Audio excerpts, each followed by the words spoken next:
Во името на Отецот и Синот и Светиот Дух. Амин. Недела на Митарот и Фарисејот. Неделата на Митарот и Фарисејот е првата недела од тринеделниот период пред почетокот на Великденскиот пост. Тоа го означува почетокот на времето на подготовка за духовно патување на Великденскиот пост, време за православните христијани да се приближат до Бога преку богослужба, молитва, пост и дела на милосрдие. На овој ден се воведува и триодот, литургиска книга која ги содржи богослужбите од оваа недела па се до Велика сабота. Името за оваа недела е земено од параболата на нашиот Господ Исус Христос, запишана во Евангелието според Лука. Ова е приказна за двајца мажи кои дошле во храмот на молитва. Едниот бил фарисеј, член на еврејската секта позната по вредното почитување на еврејскиот закон, а другиот митар или цариник, владин службеник, задолжен за собирање даноци. Се вели во Евангелието, и двајцата влегуваат во храмот. Фарисејот застана горделиво и молејќи се почнува да се фали. Ти благодарам Боже што не сум како другите луѓе, неоправдан, прелюбодеец или покажувајќи кон него што не сум како овој митар. Потоа почнува да ги набројува своите религиозни достигнувања изјавувајќи: постам 2 пати неделно и давам 10 од целиот свој имот. За разлика од гордоста на фарисејот, митарот застанал на место каде што другите нема да го забележат и удирајќи се во градите вели: Боже, биди милостив кон мене грешниот. Откако ја раскажал оваа приказна, Исус потврдува дека митарот бил тој што се вратил дома оправдан и му било простено, а не фарисејот.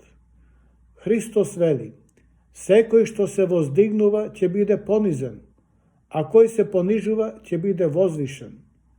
Така Бог ни покажува дека ние не треба да се фалиме пред Него, затоа што Тој ги знае нашите дела и нашите потреби. Треба да се молиме, да се обраќаме кон Него со искрена молитва и покаяние за сте што сме направиле грешно или за што имаме потреба. Пораката на оваа парабола е покаянието. Во овој случај, покаянието е вратата низ која влегуваме во Великденскиот пост. Тоа е првиот чекор на нашето патување до Великден. Да се покаеш значи многу повеќе од само сожалување или залудно жалење за работите направени во минатото. Да се покаеме значи најпрво да се обновиме, да се трансформираме во нашата внатрешност, да отпочнеме нов живот на нашиот однос кон Бога и кон луѓето и да ветиме дека нема повеќе да ги повторуваме истите грешки. Вината на фарисејот е во тоа што тој нема желба да го промени својот поглед кон сопствениот живот и кон луѓето. Тој е само бендисан, само задоволен и затоа не дозволува Бог да действува во него. Евангелието го прикажува како човек кој е задоволен само со себе, кој мисли дека ги исполни сите барања на религијата. Но во својата гордост тој го фалсификувал значењето на вистинската религија и вера. Тој ги сведе духовните вредности на надворешно наблюдување, мерејќи ја својата набожност со парите што ги дава. Тоа е само традиционално верување без внатрешно убедување. Од друга страна, митарот навистина копнее по промена на мислењето и животот свој. Тој се смирува себе си, а неговото смирение го оправдува пред Бога. Тој станува според зборовите на проповета на гората, запишана во Евангелието според Матеј 5 глава, сиромашен по дух. Тој признава дека е грешник и знае дека спасението се добива само со милоста Божја. Овде наоѓаме пример за вистинско смирение, суштински аспект на покаянието. Промена на умот и преобразба на нашиот живот може да се случи само кога ќе се смириме пред Бога, кога ќе ја признаеме нашата подготвеност да се одвратиме од гревот, дури тогаш ќе ја примеме Божјата благодат во животот. Така нашата подготовка за Великденскиот пост започнува со молитва и за смирение, почеток на вистинско покаяние. Преку покаянието можеме да го најдеме и да се вратиме во вистинскиот ред на нештата, обновување на нашата духовна визија, што ќе не води во еден многу тежок и предизвикувачки свет.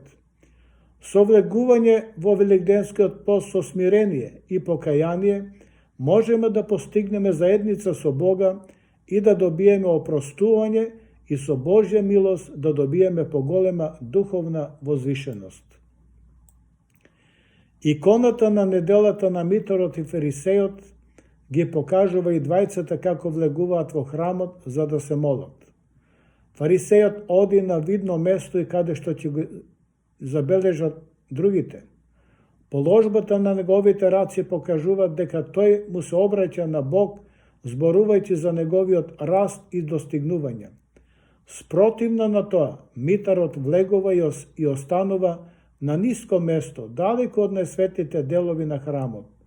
Неговото поддржање ја покажува неговата отвореност кон Бога, неговата понизност и неговата молба за милост. Иконата исто така ја покажува состојбата на двајцата мажи додека го напуштаат храмот. Следејќи ги зборовите Христови во Евангелието според Лука, митарот после искрената молитва и покаяние е возвишен и во Царството Божјо. Тој го напушта храмот оправдан и покажува дека останува отворен за волјата Божја. Спротивно на тоа, фарисејот го напушта храмот неоправдан. Кај него има потреба од искрено покаяние и прошка од Бога.